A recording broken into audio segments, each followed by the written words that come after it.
please help out the channel. Hit that subscription button. I'm coming out with tons of videos and you don't want to miss them. A flock of seagulls, wishing, if I had a photograph of you. So let's get into this main keyboard chords / riff. Basically it's just going to jump between two chords. One will be the C sharp suspended 4. So we'll come up here, we'll go 4 on the A, do the 6 on the D and G, and we'll just come over and hit this 7 on the B. Okay, nice sounding chord there. And if you want, you could just stick straight to the chords if that's all you're trying to get. If you're trying to mix in this keyboard riff, what we would do is we would strum this all the way to that 7. Alright, and that 7 will be the first note of it. And then we'll just come down, and with the ring there, we go hit this barred 4 on the E. Come down, hit the 6 with the ring. Back off to the 4.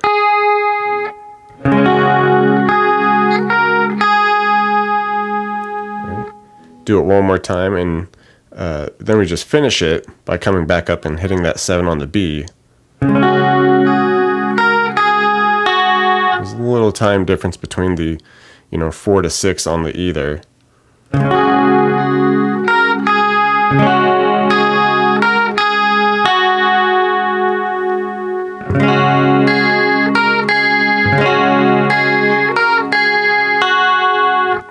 And then we would just shift to the next chord, the D sharp minor. So just up 2 frets, but the 6 on the A, 8 on the D and G, and the 7 on the B. So some similar notes going on here, especially keeping that 7 on the B. And that'll be part of the melody. It's the same little keyboard melody that happens. We're just going to have to do a different spot because we're in a new chord position. So we come down, strum to our 7 on the B there. But here we would come off and go 9 on the B, hit the barred 6 on the E, and then come back to that 9 on the B. Okay, so we're just hitting those same notes, just in a little different way.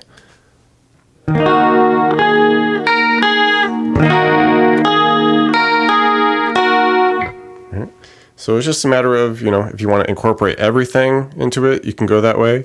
And you can also just separate them, keep the chords and then the keyboard riff separate if you want to do that. Into these guitar riff variations, of course it's flock of seagulls, you want to get, a lot of gain on there, get some delay, reverb, get a nice long delay there.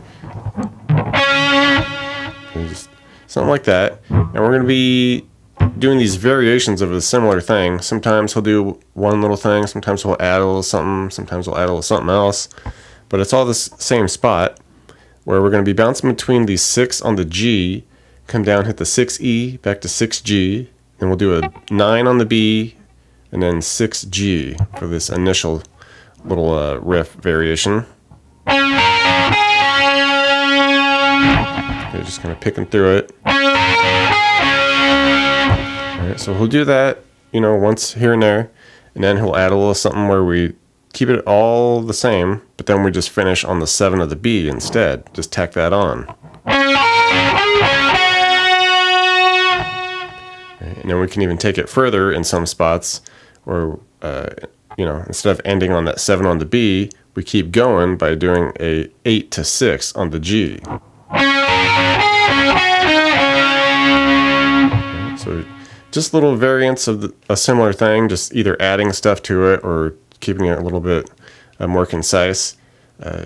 3 different variations that you can play with throughout the song. Chorus section, this will just be going back and forth between 2 chords, pretty straightforward.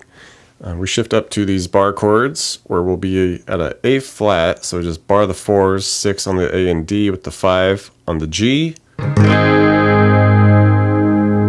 measure there, and then we just bump it up to a B flat minor, so just come up and bar the 6, and then just add the 8 on the A and D. And it's just as easy as that. We go between A flat to the B flat minor, do that 3 times. Interlude section, just before the keyboard solo. It's just playing with the same type of chords. You want to go with the C sharp kind of suspended 2nd at this part. So it's just more like you know, 4 on the A, 6 on the D and G, and you just go ahead and keep that 6 ready to go on the B. Initially, you can just kind of strum through like the, you know, power chord of it, the 4 and the 6s. And then we'll pick through that suspended second part where we'll hit the 6G, 4B, 6G. And into the next measure, we'll hit that 6G, hit a couple of the 4s, and then back to the 6G. So it'd be something like